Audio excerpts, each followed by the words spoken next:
Well, I want to talk to you again about policing. We've just had the very brave Sarah Thornton stick up for ordinary people and saying that she should be prioritising burglary and shoplifting and pilfering and all the other things that we expect policemen for whom we pay to do.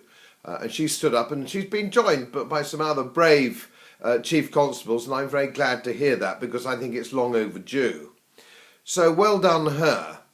But what we've got to do is address this crazy situation where in London we have 500 policemen staring at screens in case somebody's nasty about a journalist or somebody's nasty about the Prime Minister. I've already had policemen round at my house telling me that I should have done this, I shouldn't have done that. It's never come to anything because the Crown Prosecution Service have just laughed it off. But it does waste police time, and they feel they have to investigate every complaint, and of course the complaints are made by political opponents, and so consequently it wastes police time, and that's not right, and Clara Thornton's quite right to flag that up. But we still have too many policemen watching screens when they should be out on the beat, and the whole point, of course, as we know, is Robert Peel invented the uniformed police force to deter crime. Uniformed policemen are there to deter crime. Detectives are there to solve crime. Uniformed chaps are there to stop it happening in the first place. So their job is on the beat. So I'd like to see those 500 London policemen looking at screens released immediately into the community, and I'll tell you why. I walked from my club in St James's Square the other day to Charing Cross and back, which is about a 1.5 mile round trip, I suppose. Middle of the afternoon, middle of the week, very crowded. I didn't see a single policeman on the beat. Not a single policeman was on the beat. Now this is clearly crazy, and it's just the same in other big towns. And this has got to stop. We've got to get those policemen back out there. And yes, people moan about resources, they moan about police numbers, but that is not as simple as that, believe me. The number of policemen per capita we have now isn't particularly out of kilter historically, and it certainly isn't much different from the big American cities. And I was on a lecture tour a few weeks ago of America, and I was in New York, one of the places I went in New York.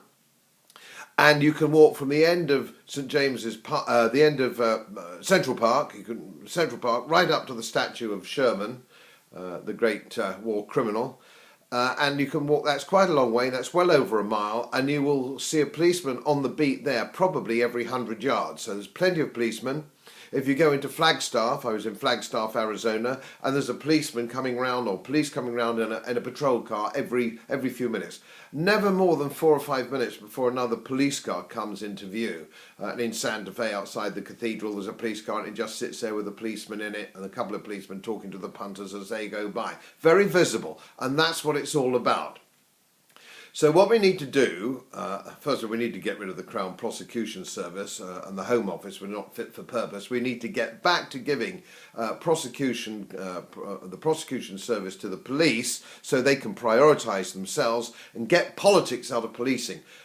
Politics has become politicised. It's all about being politically correct. And this is not just my word that I've been banging this drum for some time. It's now come out. Sarah Thornton said it and some of her colleagues. We've got to get rid of politics out of police. We've got to get rid of political correctness. And we've got to get back to nicking the bad guys.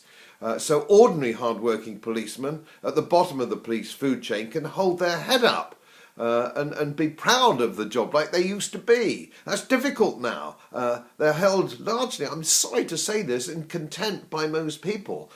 Get back on the beat, engage with the community, and do your job.